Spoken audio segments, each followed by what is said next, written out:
Whatever you have to do, you have a ritual that We you have do. a ritual, and when he leaves, we grab hands and say, I say be safe, and he says always. Oh, I love that. If we don't do that, both of us are off kilter for the whole day. You've arrived at the Mental Health Spotlight podcast with therapist Caise. Namaste. You know, when I do a seminar or teaching thing, I start with that. I make everybody do a little. That's what I do with my classes, Of course you do. all of my workshops. We need to talk a little bit about that too. I would love to It may talk not to be you about built that. into that, but we're going to build it in because I'm going to guess it has to do with how you deal with the world you're in. Yes. The job you have. That too, yes. Like mine. But first, I want to introduce you, Kris Weir, Thank you. who've been so willing to come in this morning and watch me set up all this stuff, and quite entertaining. It's very been fun. professional here. It's very professional. Tell me a little bit about, I guess, why you're here and what you know about a first responder that would make this a story that you would share. Okay. Right off. A story that you would share. Okay. Right off. Kris Weir, like you said. My husband is a first responder. He is a firefighter and paramedic. I've always had a thing for firemen. Don't we all? Men in uniform, right? Don't we all? Men in uniform, right? That kind of uniform. Yes. The heavy gear, the big. Yes, yes. But I worked with firemen when I was younger. I worked in a general practitioner's office, and we did all of their employment physicals. Oh, so I got to interesting. know a bunch of them, and they were great guys. So I kind of, from then, I kind of always had a thing for firemen. That's why they do the calendar. Did your we haven't even got to your fireman, but did your fireman ever do a calendar? Yes, I think he did. Not like that, though. But it was more damn. like, I have to look, because I know he was asked to do one for Pet Fix, actually. We need to find that, and I'll Yes. put it on like the picture of this podcast. We'll feature. I love it. I will find it. But continue. So you were working with them on the side and recognized that you liked something about them. Yes. Well, and I think it's the hero aspect, right? But then there's also how crazy do you have to be to run into a burning building when everybody's running out? So that's Something can't be right. right. So I love it. I'm a little bit left of center, and they're a little bit farther left of center than I am. So I think that was part of the attraction. Yeah. You have a firefighter in your life. Yes, That I is your do. husband. Yes. And I guess how long have you been together? And did you meet him in a firefighter environment? Like, how'd you meet him? I was new to the city, and I was on Match.com eons ago, and that's how It's we still met. out there, isn't it? I think It it's still out is. there. It's kind of gone through like the yay and nay phase, Okay. but I don't know. Well, you and I aren't on there anymore. Not that anymore. anyone knows us. Right. So, so that's how we met, and his schedule is really, really awesome. We've been together for 21 years. Wow. Yeah. I did not know that. I guess you could have done the math on your kiddos, but still. Wow. We met later in life and kind of did okay, I like you. We've been through all of it. Let's just jump into this, Nice. which has been a learning experience, but wonderful. Jumped right in, started having kids. And the best part about the firefighter schedule is I was working in corporate, and a week after maternity leave was over, I was sobbing that I didn't want to leave my daughter with someone else to raise her. And, everybody has their own idea of how to raise their children, who they want to do it. Do they want to do it themselves? Works for some people. Right. And with Jim's schedule, he's on for 24 hours and he's off for 48. So we talked about it, and he said, what do you want to do? And through my sobs, I did the I don't know. And he said, well, you've always wanted to build your practice. Why don't we build your practice? So that's how that part of my practice started. And that's how our schedules kind of melded to be able to raise our kids together. Which wouldn't have been possible with a 9-to-5 Correct. shift. He's a shift worker. He's a shift worker, right. And you're one of the first people that I've talked about when we talk about the shift work of first responders, especially firefighters, that's like, oh, it's a good thing too. And I It's know we'll get into that, wonderful, but yeah. I hear a lot of, oh, it's this and it's circadian rhythms, but you're like, you know what, we're good for a family setting. Yeah. That's a great point. And what's your practice? You mentioned your practice for folks maybe listening. What do you do? Let's talk about you a little bit. I did my fingers to Yes, show you what did you do really the badly. hands thing. I own a wellness center, and I'm a massage therapist. I've been a massage therapist since 1992. It's a long time. It is. Before people were even really using massage the way they do now. Yes. Wow. Massage therapist, Reiki master teacher, and I also do natural allergy elimination techniques.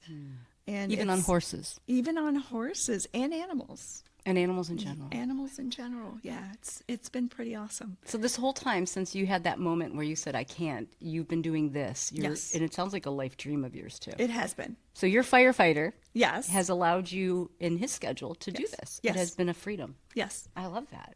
Right with the positive. Yes. Where did we do those? The pro. We already That's right. The pro. It's a pro.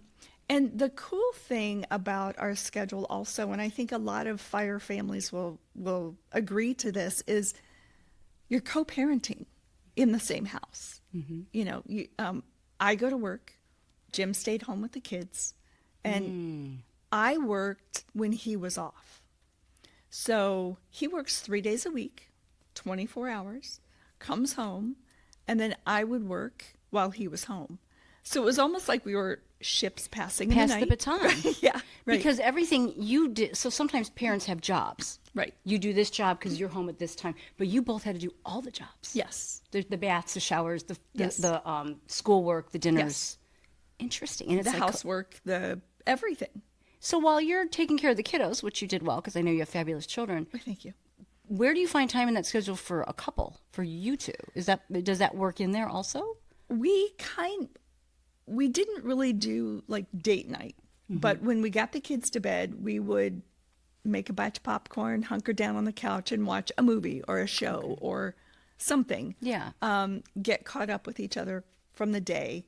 That came later because, like I said, we were boom, boom, boom, marriage, kids, and then You turn around and you go, this is my life, Yeah. and let's make sure we have time for each other. Yeah. And sometimes popcorn in a movie is what you do. Yeah. And that's as long as you connect. It doesn't have to be, a Broadway show every time. Right. So you found a way to have enough time for your marriage and for the kiddos. Yes. And with your firefighter. Yes. Was it always easy that way? Were there some things that were hard on? I guess we're looking at the schedule a little bit here. How did the schedule affect that? I think, well, for me, I always had this vision of the whole family together at night for dinner, baths, bed, homework, that kind of thing. I struggled a lot with, I'm not doing enough for my family in my family unit. Yeah. I'm working to do all the extra stuff that we want to do in life. Pay the bills. Pay the bills, right. But I'm not home for dinner every night. I'm not, so I have always done the it's my job thing. And it took a long time and a lot of Jim saying, look, we're doing this together. This is a team effort. This is not you versus me. This is not the 1940s and 50s where mom stayed at home and took care of the kids and dad went to work and came home and read the newspaper and we did ate our dinner. makeup before they got up. Right. Like, no, that's not going to happen. Oh, God, no.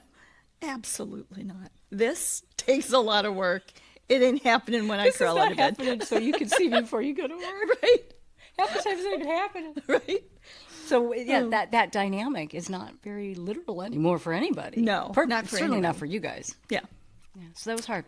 Yeah. And I know for Jim, it took him, having the family has always been a dream of his too, right? Yeah. So when we started having kids, like I said, he proposed, we found out I was pregnant, married, baby one, then a year and a half later, baby two. Mm-hmm. So for him, I know it took him probably a full solid 4 years to settle into, whoa, I'm a dad, I'm a husband. Oh yeah. Do you think did his job make that harder?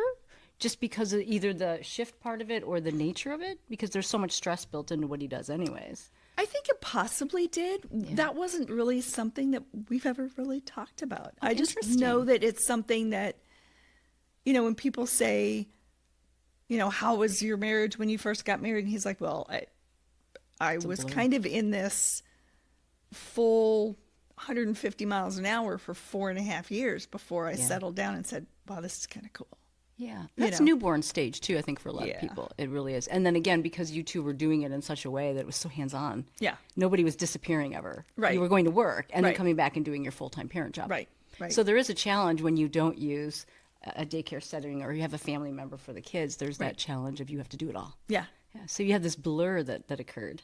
We did. And I've tried for a long time to think about kind of when I settled into everything. And I don't know if I ever have.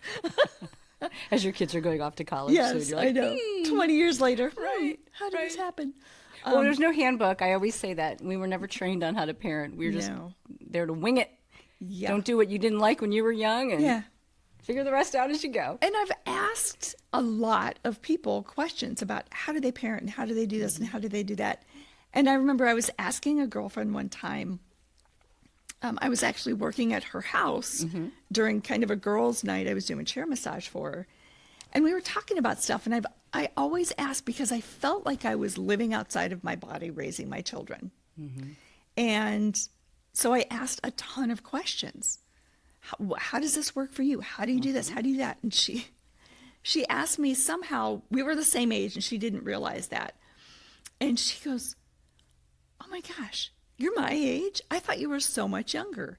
And that kind of always stuck with me with, is it the immaturity of becoming a parent so quickly and not knowing everything and didn't have a really solid family life to pull from? Yeah. So I was always wondered where that came from. Or your willingness to ask those questions And maybe, regardless yeah. was huge. Because Yeah. maybe people aren't asking, how do we parent together? Yeah. Interesting. Did you have other moms, other family members in the firefighter community that you could talk to? Did they have similar experiences? The difficult thing is we live on the other side of town. He's in North Olmsted and we're in Chesterland. Yeah.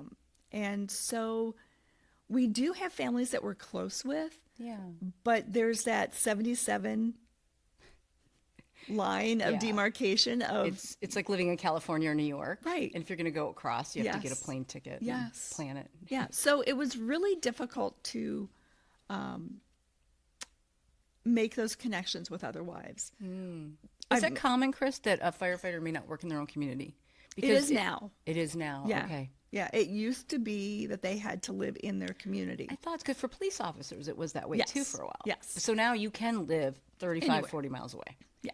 And that, in a way, wasn't great for you just because your kids weren't going to school with the other firefighters, or Right. first responders' children, and there's female firefighters as well. There Right. could have been so much more.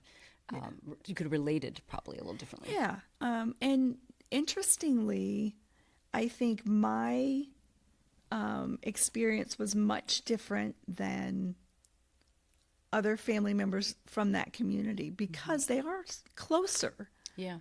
in location. Yeah. We did have a women's auxiliary for a while, wives auxiliary. It's a great idea. We do Christmas parties every year. Okay. We used to do a picnic when fire and police would play softball or football together. And that kind of dissipated over the years, which I think is really, really sad. It is, because I have heard that, and I'm talking probably more on the mental health end, the firefighters community has a lot of resource, but they're Yes. more national global. Yes. But you're seeing some of the things that were nice one-on-one are waning a bit. Yeah. I wonder if others are seeing that. That would be interesting because what I'm seeing with Jim's department specifically Speaking is... of which, there's a siren in the I background. hear that. Be safe, guys. Right, yeah, exactly. Well, and we're going to get to that next. Yeah. Hold that thought, because I can't imagine what your brain does when you hear that. But, Right. but you were talking about the auxiliary. Yeah. So what I've noticed more is that the younger guys that are girls and women, excuse me, that are coming into the fire service, the sense of community and brotherhood isn't as strong as it used to be. And I know that Jim from a fire perspective and me from a wife perspective and a mother perspective, we really want to try to rebuild that community. It's extremely important when you go into a very, for me, it's scary. You know, it's there every day. Yeah. But you go into a situation, fire, accident, domestic, EMS call, whatever it might be, you need to know that you can trust the people behind you or in front of you. Yeah. And that's where my discomfort comes from. Oh, interesting. It's more that I want to make sure that not just Jim, but everybody that he works with, that they're all, that brotherhood and community is there. And they live together for 24 hours. They are like battling baby puppies because they fight and argue and play and eat, getting mad at each other and go their separate ways and come back together. Yeah. And it's okay. It's okay. Yeah. But of all the occupations out there, this one really requires that connection. Yeah. Even when I've talked to ER doctors, and they're not necessarily going together into the same level of discomfort for all of them or possible safety. It's a little different. There's a tier. Yeah. Where when you're in a fire, I assume everyone was walking in and wanting to protect each other. Yeah. And if somebody is not strong or connected, that's scary. Yeah. Yeah, use that word a couple times. Yeah. It is And that's scary. the part for me. I'm like, I get the whole uniform, hero. I get it. Yeah. But then you have to know that the person you love is potentially going to be in some very precarious, unsafe situations. Yeah. How do you? I just got to go there. How do you manage that? And then I want to ask you later, how do you manage that with your children? But how did you handle? He's gone for 24 hours and anything can happen. I'm very good at compartmentalizing. Do you have a little box that you need to open and put right there? I do. Do you need to come later and we'll open that box? It's a little bit bigger than that, but I love how I made it. Like, no, put it over there. yeah. So you you know, size of the compartmentalize. I do. Tell me a little bit about that, because that's a cool word. When he leaves in the morning, we have a ritual. And I think my assumption is that every fire family does. I could be wrong, but Or they'll learn from you. maybe. So when he leaves, I say a small prayer. And you can be religious or spiritual or whatever, or do whatever you want. Do a ritual. Touch the Buddha belly. Do whatever you need to Right. do. Rub his bald head. Well, it doesn't matter. Sorry, I didn't know where you were going. Keep going. I was like, whoa, Kris. No. It's okay. I say kids can't see this. It's okay. Right. Continue. So whatever you have to do, you have a ritual that We you have do. a ritual. And when he leaves, we grab hands and say, I say be safe. And he says always. Oh, I love that. If we don't do that, both of us are off kilter for the whole day. So you say that again. What do you say again? I want to hear it again. I say be safe, and he says always. So if he leaves and I haven't said it, I will text him. It's not the same, but it's still out there. Yeah. And my thought that he is protected is still there with him. So even though we don't really control the world, this gives you that moment to connect and say, we're good. Yeah. And I like it. It's almost clinically, we might call it a little magical thinking where you think it matters. But in this case, it's a beautiful little mnemonic to make you both feel connected in that moment. I like and that. we all say, when we're all together, kids are up, that kind of thing. Yeah. We will all say it to him at one time or another when we get off the phone, whatever. And especially if he's at work, not at home. I mean, maybe we should say it at home Is too. he going up on the ladder to get the leaves out of the gutter? Right. Always be safe, Dad. That's right. Are you locked in up there, Dad? Yeah. But it's something we've always said. So we are going to get tattoos. We are not a tattoo family, but that's what we're going to get as a family tattoo. And what will it say, both of those or just one He of will them? say be safe, and ours will say always. Where are you going to get it? We don't know yet. Don't know yet. Okay. But everyone's going to get one. Yep. Can I get one too? Would that be creepy? Well, you can come with us, Caise. Caise, what's going on there? Come on now. You chose your path. Just get BSA on your wrist. Be safe always. So you really don't know what it is. It's my bachelor of That's something right. in art, science and art. Right. I'll try not to infringe. So you have a verbalization that you do. Yeah. Is it enough for you? Are you able to compartmentalize enough to move on and not worry? Like when you hear that siren, do you ever think, ooh, could it be you? I don't. Good. I think that's the compartmentalization part. Yeah. I am okay until I get that phone call at an odd time of day or an off hour at night. Yeah. I've had a couple of those, and thank goodness everything's been fine for the most part. When we met on our first date, he had just had a fire on his last shift. He was telling me how he took his respirator off just to breathe in the fire air. And I'm like, Because he was curious? they love that. It's like their thing. They're an odd crew. Yeah. They're driving to a fire and they're all like, I can smell the fire. yeah. They're interesting. And I'm getting to know more and more of this culture as I've done this series, and they're just fascinating humans. I Yes, love they them. are, They beat to their own drum. yes. They all do. And whatever different anyone willing again Any to be a first first responder. responder. Yeah.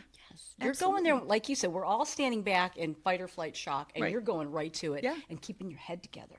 Yeah. And does he keep? So this is another one that and I haven't interviewed him. I'm always fascinated by this, but firefighters to me have this amazing ability to stay calm in the crisis. Does that He's translate amazing. at home? Absolutely. Okay. Yeah. Isn't that something? So the ceiling could be flooding, something's happening, and he's able to, even in a family setting. Yeah. So there's a plus too. And we balance each other out really nicely, because where I am the one who's going, Is he giving the you house is flooding. What are he's we giving going you a to do? little shot of something over there, a little Ativan. Right. He's like, Slipped. okay, just breathe. And I'm the one that does all of the breathing and all of that. And we were on a firefighter memorial ride, motorcycle ride one year. And the first thing that the police always tell us is, do not get in the left lane, because we are riding past you to get to the next checkpoint or the next intersection to block it off to keep you guys safe. So we're riding upwards of 100 miles an hour. Do not pull into the oncoming traffic lane because we're passing you. So we had an older guy on a trike we had passed a group on the left-hand side, which you're not supposed to cross over, right? Yeah. A bunch of his buddies. He didn't even look and turned, and a motorcyclist nailed him. Ooh. His trike ended up in a tree. It was bad. And this is during a first responder parade-ish, if you will, Right, memorial yeah. ride. Right. Okay. Group so ride. it can happen anywhere, folks. It can happen anywhere. Was he okay? I shouldn't add humor there. The rider went to the hospital, was banged up pretty badly, but was okay. Okay. The policeman lost his bike, and they both lost their bikes. And he was banged up a little bit, but he was okay. They survived. Ooh. They were good. Terrifying. But to my point was, Yeah, I was like, wait, where are we going? Because I love the story. so Jim, I'm banging Jim on the shoulder, telling him he's got to go help. Yeah. So we pull in, and he's helping, and he's just shaking his head like, really? This isn't. Why are you doing this to me? We're supposed to be on a ride. There are plenty of other firefighters. Oh, you mean because you were like, I need you to do your firefighter business. You need to go be a take care. paramedic. Right. Wow. He's just shaking his head, pulls in, takes care of the guy, did a wonderful job. And I'm doing just keep driving, people. Just keep driving. I'm up and waving people You're on. raking them with your and he's hands. like, Kris, you need to breathe, hon. Just chill. We got this under control. But people were stopping. Keep it steady. And I was trying to keep and I'm thinking I'm nice and calm. And he's like, you were running around like a chicken with your head cut off. Well, calm compared to maybe me, but probably Who not to a knows? group of firefighters. Who knows? Fight or flight, we don't really control either. Right. They learn to train it, or they just naturally have lower fight or flight. Yeah. Their amygdala doesn't get hot. That's why they do what they do. But Yeah. the rest of us, it's screaming. Yeah. Now, are you the kind of wife where you guys are in, I don't know, Costco, and somebody falls down and smacks their face, and you're like, honey, go. First aid right now. You're trained. I mean, are you used annoying? to be. Like, why is there a firefighter right here? We were at Northfield Park for a race one night, meeting a bunch of friends there. That's horse racing. if Horse anyone doesn't racing. know. And we walked in, and this older gentleman is getting on the escalator and fell. And Jim, go get him. It's the pet. I noticed there's a pet here. You There's just a walk pet. up and give him a little tap. You say, honey. Honey, you got to go take care of him. And he's like, oh my God. It's like, can I just be off duty? Right. But people in those roles, medical roles too, it's so hard to be off duty. Yeah. So, well, it's not for Jim. I mean, Good job. it really isn't. You're the problem. I am the total problem. I'm very proud of my firefighter. I tell everybody that my husband's a firefighter paramedic. He's my hero, right? So he's the lacrosse coach for the high school, boys lacrosse coach. And I might know that. I know. And they do the 4-H's. And the 4-H's are history, hardships, I know, I was trying to remember too. hero, and hope. That's right. And actually last night I was going through them when we were at the ice cream social, and Which I missed, but I was at work. Connor was there. I was at work. Connor went up. It was very sweet. He did? Oh, did he talk about his mother and how awesome she is? No. He's actually talked about both of you. Oh, he did? You were both his hero. Did you guys hear that? He's my hero. Yeah. I'm his hero. Yeah, Yeah, that's yeah, cute. it was That's my great. son. Anyways.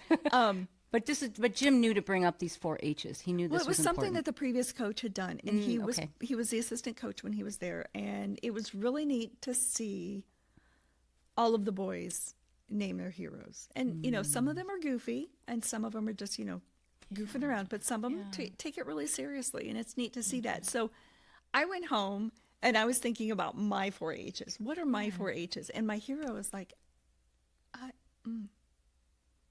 it's my husband. It's your hero. Yeah. Yeah.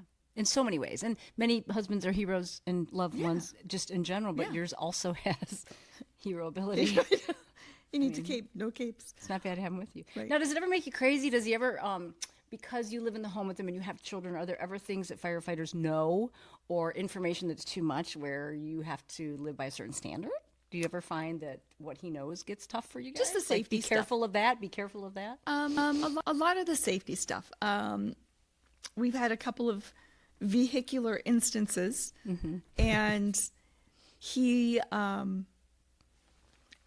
think mentally, my assumption is he goes straight to one of the horrific accidents he's been a part of. Yeah. Whether it's high speed or inevitable. accident. Yeah. And very emotional when talking to the kids about it and how incredibly important it is to be safe. Not just because it's a 4-ton vehicle that you're driving around, but from what he's seen,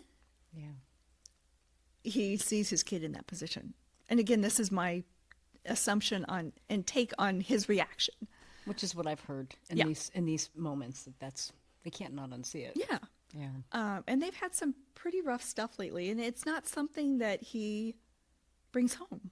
He does not. So you don't hear about it. Do you have a rule about that? He doesn't come and say, I had a rough day, we lost somebody, or anything like that? He will talk about some things, but some of the horrific days, I've never heard of. Okay. So he we're does it assuming too. for him. He has some way he leaves it absolutely. out of the home. Yeah. Yeah. And we do talk a lot, more so over the last few years than before. And I don't think it's a level of trust. I think it's a level of him being comfortable sharing. Yeah. Yeah. And that's the big thing. Like, he really dislikes being on highway accidents, MBAs.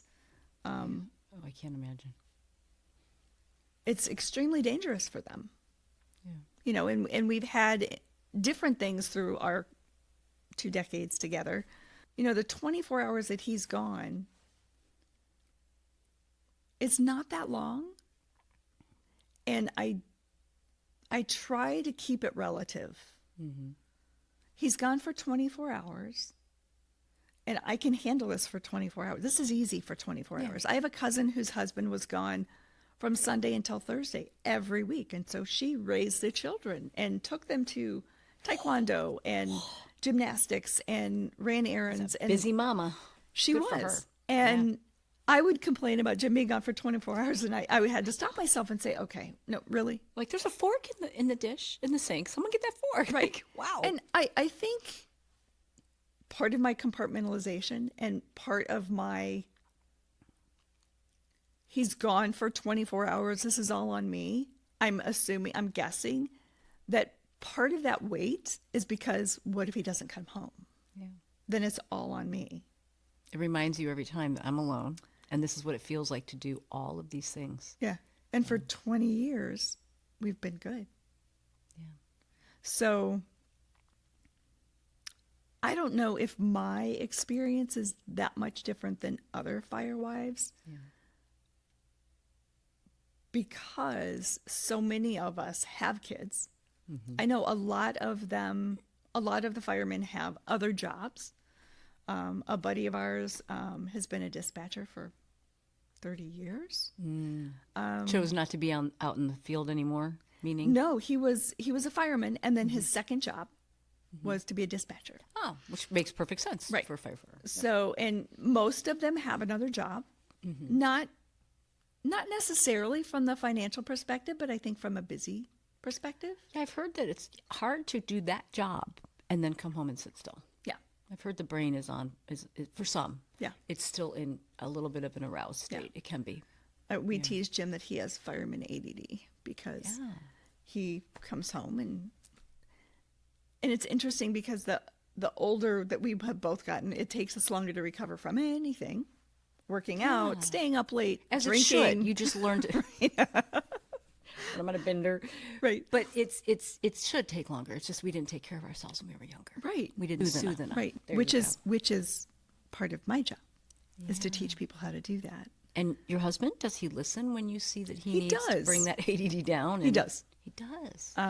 Does he do you use any of your skills with him, or is that not appropriate to do massage or Reiki Absolutely. with him? You do? Absolutely. Oh, that's wonderful. And the cool thing about Reiki is I don't have to be with him to do it. I can do distance Reiki and it works. Do you do that when he's at work? I do. A little. I do. Yeah. Yep. Distant rays. Yeah, I love that. Yeah. Yeah. And I do it. Does with he the know you're kids, doing too. it? Does he feel that heat on his back? And he goes, Kris, stop it. I'm at work. Quit I don't know. I've never asked him. Interesting. Yeah. Some people can. They can sense it. Yeah. So you use that skill from a distance, but Yeah. you use this to help you and he. Because even though you're like, I compartmentalize, I got it, I can tell it's in there. Yeah. It seeks out. You're like, it's 24 hours. And do you have a moment when he gets home where you're like, phew, or is that gone? You don't even have that feeling anymore. I think I still do. Yeah. I think I do. I will until he retires. Yeah. How can you unfeel and unknow what you do know? Right. And it is a job that can be very unsafe. I don't think that's a guess. Right. I think statistically it is a tough job. Well, and I think that people assume that this is a myth that I want to bust because Sitting up. the assumption is that when firemen aren't working, they're doing nothing. When these days, and my percentages will be off, and they will correct me when you interview them, but 90% of what they do now is an EMS call.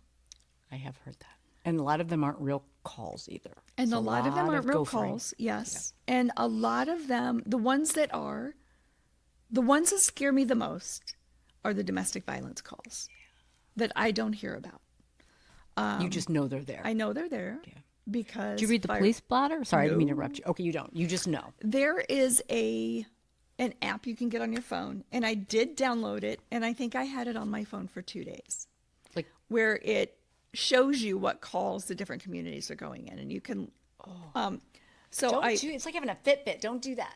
I You knew. deleted it. Yeah. I don't need to know where he is. You can't control it. No. That's just asking you to what if think all day. Yeah. What if, Right. what if? Oh, Yeah. bad idea. But you know in your heart, though, you know from being a human that the domestic cases can be very, Yeah. very unpredictable. Yes. It's not like there's a person hurting that wants you to help them Right. traditionally. Right. Those are scary. Yeah.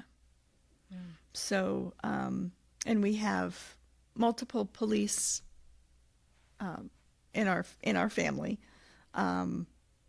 Did you have someone in your family when you were young? I should have asked you that. No one in your family was first responder. I was just curious. But you were going to say somebody is police in your family now? Yes, Jim has a brother and a nephew, and then my niece in Colorado is a deputy sheriff, Oh, wow. and she's on their. It's not SWAT. I can't think of the name of it, but when she was in the jail, She was on the SWAT team for the jail. And she's doing a lot of teaching, but she's on the road now. And that's very, very scary. Yeah, it is. So there's a lot of people to be concerned about, not just your husband. Right. And when you were doing the debunking, you were saying that they're going on EMS calls, meaning just because there's not a big fire yes. you hear about and you see on Fox News, they're doing all this other stuff. Yeah. They're constantly going somewhere. And that's what I've heard. And Yeah. a lot of it is not always their role. It Right. shouldn't even be where they should be. And if they have downtime, they should be able to take it. Yeah. Because they go from 0 to 60 in 3.5 seconds. With no preparation. No prep. Right. And you don't know what you're walking into. They get that call and they have to be on. Yeah. And they don't sleep well. None of them do. I don't. And a lot of the retirees that we know and have talked to, the conversation, the first thing they say is, give it 2 weeks, Jim. You will sleep like you've never slept before. I mean, once he's retired. Once he he's will. retired. Is that just when they're at the station, or is that ever? Ever. Why do you think that is? That's an interesting comment. I think that they are on, even when they're home, they know they're going back into it. Yeah. And so they Yeah. don't sleep well. They're in that. Whether they're dreaming about a call they were on or thinking about things that have to be done. And he's a lieutenant, so being an officer has a different level of responsibility than being a blue shirt, right? All these people are under your care. Yeah, and his main goal in his career has always been to take care of the guys. That's his job when he's there, is to take care of the guys, make sure they get home to their families. Right. That's a lot of ownership. That's a It lot of is. emotional ownership. It is, and so going back to the debunking, I'd really like for people to take a different look at this from a different perspective of whether they're going on a false call or a full-blown fire. When they've done their house duties for the day and the shopping and all of the things that they have to do, they need downtime. Give them the opportunity to do that. And some of them play video games. Some of them read. Some of them are in classes. And when you're there for 24 hours, you might run out of things to do. Oh, that's just my security. Oh, okay. But thank you for keeping an eye on it. just Hello. wanted- Yes. I just wanted to make sure we... My production crew are also the people that sit here as my guests. Sorry. No, you're fabulous. Taking over your job. I appreciate that. But you're saying, so they might be doing different things throughout the day that Yeah. are part of their bringing their nervous system down. Because the Yes. way you talk about, and I hear this from all of them, including Jim, is that nervous system that is waiting for the next thing. It's almost in a suspended state of fight Yeah. or flight. Yeah. Which is not great for the body. Nope. It's like chronic fear, even though they're doing soothing things. I wondered the toll of that. Yeah. Has he ever had like a PTSD, or is it more just this general buzz that might be in him from what he sees and does? I believe every firefighter and policeman has PTSD. Well said. How could you not? Right. And I mean, we don't have to be traumatized to have experienced things, but Absolutely. it lives in your memory. Yep. It lives in your story somewhere. Right. And if you don't sometimes do something with that, it's staying there. Yeah. Does Jim do anything for his story? I know we're throwing him out there. I'm just curious if he's He works on the house. He does projects. okay. That helps. His side job is he has a handyman business. It has been very successful. I didn't know that. Yeah. I didn't know that. Yeah. Very cool. And using his hands, staying busy. yes. Yeah. And he has decided that he's taking classes right now. And he is going to back off of the not the fire service, the handyman business to do the projects he wants to do finally. So For him. I'm Passion super happy. stuff he can feel like he really Yeah. I would guess, get engrossed into because it's his thing. Yeah. So he can kind of let go of Yeah. what he does on those other 24 hours. Yeah. I love that. Yeah. I think it's And nice. it takes him sometimes if they've had a rough day, it'll take him his first full day home to recuperate from lack of sleep or multiple calls or whatever. So I think there's also the family unit being able to say, Dad's had a really long night. Let's let him sleep, or he's going to go work on the house, or let's give him space. It's learning those cues, or even when he's had a bad day. Hey, and you're grumpy. So did you have a bad night? Do you need space? To know to say it. We've gotten to that point where I'm able to ask him those questions, because for a long time, I just gave him space. Which he might have almost mistook as something maybe at times. Well, and if he was grumpy, yeah, I was grumpy. right. And Why he was are you overwhelmed. grumpy? Well, he had a really bad night the night before. Now he's coming home and saying, man, we had a really rough one. I need something. yeah. So it's communicating. I'm hearing that, because you won't know what you don't know. And you're Right. going to expect him to jump in and start familying. Right. I've been here familying for Right. you. Come on in. I'm going to work. You got to take over. Or in your case, yes, I'm out of here. Right. Instead, he can say and learn to communicate and tell Yeah. someone, I'm today's rough. Yeah. Because you, like you said, you don't know. Well, and napping is huge in our family. If you need 20 minutes, take the 20 minutes. If you need an hour, take an hour. Go take a break. And depending on what his day before has been, he'll lay down and he may or may not sleep. Yeah. You know, his mind just runs constantly. Such a common theme. It is. We need to give more props and more respect to our first responders, particularly the firefighters. I think I hear the more pressure in them just because they're going to it so often, that they do something that takes over their whole system, their whole body. Yeah. You and I can probably leave what we do, and I don't know that they ever get to leave until they retire, maybe. Right. And even then, they're going to hear a siren. They're going to see a location that they remember. Yeah. It's quite a dedication they make to this career path. It is. And he's 31 years this year, I think, in the fire service. That's great. And this was not his first career choice. So joining in his 20s, he was a little bit older than most of the other guys. You know, when we met, he was 38 and had been with his department for 4 years. Mm-hmm. So he was kind of a newbie in North Olmsted. He'd been in the service for quite a while before that. Yeah. But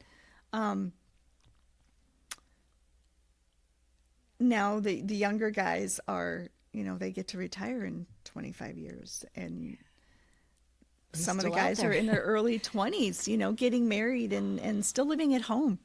Yeah. You know, so there's a lot of growing up to do, and they do a lot of that in the fire service. And they do have services, employee assistance programs, EAPs. That's what I was going to ask about, because I have heard of some of them, and I'm wondering, do any of those extend to the family? Let's say you were really struggling with, how do I communicate with my loved one? Is there anything out there you know of? I don't know. Okay. I really don't know. Yeah, that's good to know that you don't know, which means it wasn't made apparent to you if it is there. Right. And if I do find these things that are there that maybe are little nuggets, I'll put them in show notes. Yeah. But you haven't utilized anything that has said, hey, you're the wife of this special No. person, let's help you. No. Wow. Now, the Fraternal Order does a lot to help the firefighters. And you mentioned the EPA. I know they have some really great programs as well for the firefighter. Yeah. But what about you?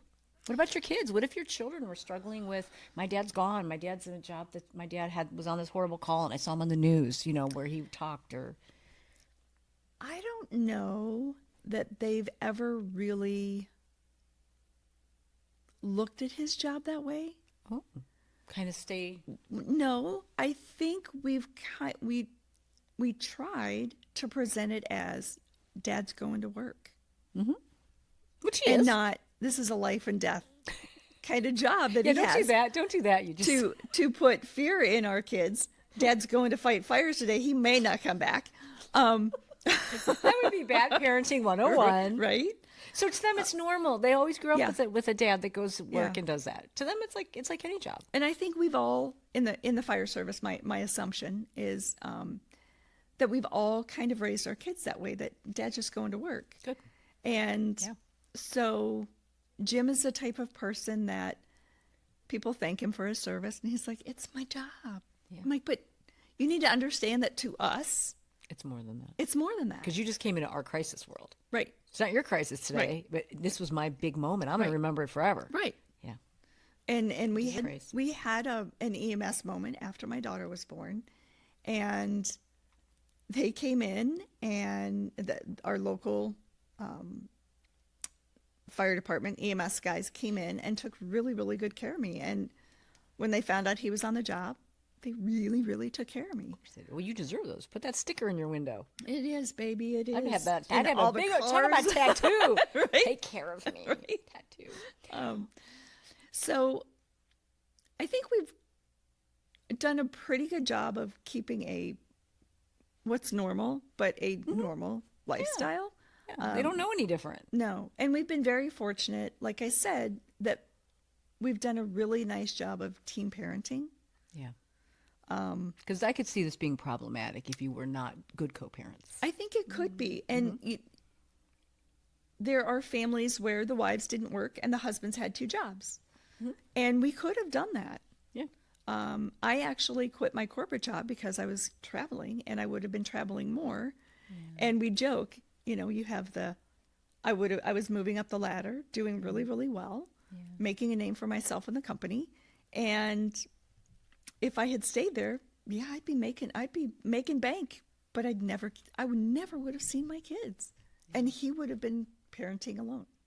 And you wouldn't have been able to follow that soul voice you have for what you do. Right. I mean, you might have loved what you did before. It had a component, but your little soul might have been hungry. You'd have been like, I need to nurture people and provide, healing. And sometimes we get caught up because it looks good on paper and money. Putting out corporate fires was not an enjoyable. I loved my job. Ironically, you were putting out the corporate fire. I love it. He's put out the real fire. Yes. I loved my job. Yeah. And I've been very fortunate in my careers that everything I've had an interest in, I've done.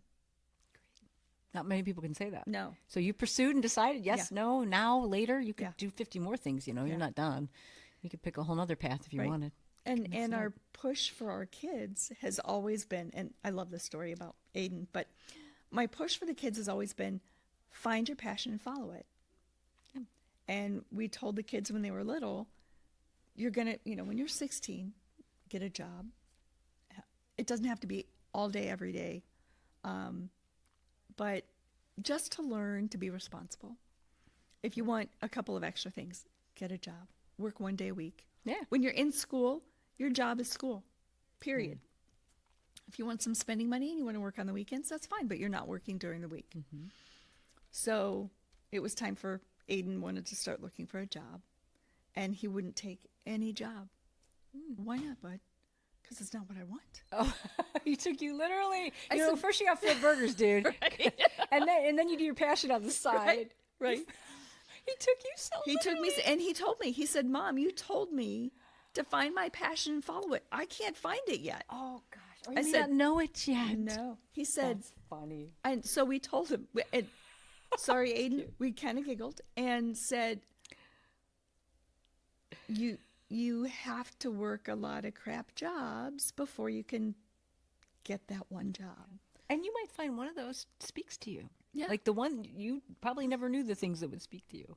Right. Is there something that you could imagine, though, you wish was out there like you said, you didn't find a lot for you. What would you imagine being there? Do you think there needs to be a big women's auxiliary or I a do. family auxiliary? And I do. should it be national, local? What do you think it should look like? Everything is grassroots. Yeah. If you're going to start it, you have to start it at home. Okay. My vision would be to start with our local fire department and then start reaching out to other communities. So make But it it's a a full-time pilot. job. Yeah, it's a full-time job to get women involved because we're all so busy with our careers or our families or whatever role we play in this fire family, right? Yeah. Because it would be voluntary. It's volunteer to some extent. And then there's, event planning. If you want an event, you have to plan it. You mean you do? No, I'm just Right. Aren't And- you busy enough? Don't you want to do this Well, too? Jim and I planned and ran. Hello there. Hello. Noisy something. Something just shut off on us, but it's fine. We ran out of battery. Jim and I planned and ran the fire Christmas party for 14 or 15 years after the previous couple. Yeah. And so this last year, Jim handed it off to one of our guys, and he said, well, what do I do? Well, we'll walk you through the process. And, I had a list of what we need, what you do, and all of those Yeah, things. you pass and it on. build it from there. And it was really weird passing it off to another family and not going anymore, not participating anymore, not being part of that. We had Santa come and bring Christmas presents for the kids, and we don't have to do that anymore. And that's a double-edged sword. Phew, we're done, and But- bummer, we don't go anymore. And So it's keeping a community, but finding people like yourselves to step up a little bit Yeah. and do it. If everyone does a teeny piece of that event planning, you could build this. and you know how that works. I do. It's usually two people that do Right. all. But to your point, if people are that busy, maybe we need, I don't know, a grant, or we need a program. We need something else to help to fund. Yeah. You know how you have a PTO, but a PTO is run on volunteer too. Right. So it's a tough one. This isn't an easy answer. Right. And the other thing that I've done in my practice, and I am hell-bent on finding a way to do this, is providing my services to first responders and military free of service. Wow. Wow. But there's the whole, how do I even start this whole process? And if I'm going to have my full practice, how do you delineate between the two? I do discounts for fire service and families. It'd be nice to get a grant First for that. responders, right. To pay you for, because it costs to do what we do too. Right. It's hard to do what we do for free. There is a Right. cost to it. And there's a physical level for me that is different than other things. Right. You're Yeah. all in.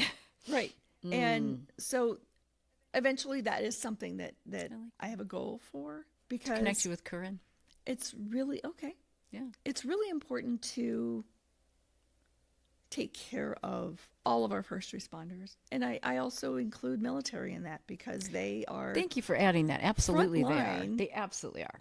All They're the the time. beginnings of PTSD. We have that word because of the military. Right, And right. I and you made me think of that I need to bring someone into this series with the military background, because I don't want to forget how important their role I have a is. connection for you.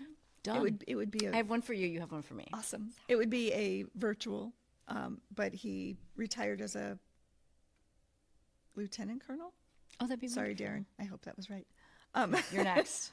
You're next. Yes, we'll call you. I think that's important to add that yeah. piece in. So we have to take care of these people that keep us safe and are essential.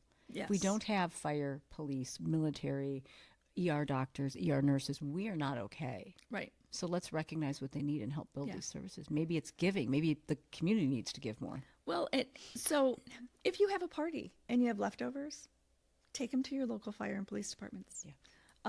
Yeah. They love all of that. They play it down, but they enjoy being thought of. I Something think they all special. try to play down what they do. And like I said, I'm always very loud and proud about my husband and all of our local fire service. We have friends in our local departments. And I highly respect all of them. They do a lot for us. And so do you, as the families that are at home supporting them and enabling this schedule and helping soothe them. Yeah. That's why this conversation is so important, because what you and your children and other loved ones do really matters. And our communities at an administration level, it's out of sight, out of mind. So if I don't need you, why am I paying for you? Yeah. So politically, it's really important that we understand that if you do need someone, they will be there for you. Right. But we need they need the resources to be able to do that. If we don't fund them, Right. you're going to have a fire and they're not going to show up because they don't have equipment that works. That's it. Yeah.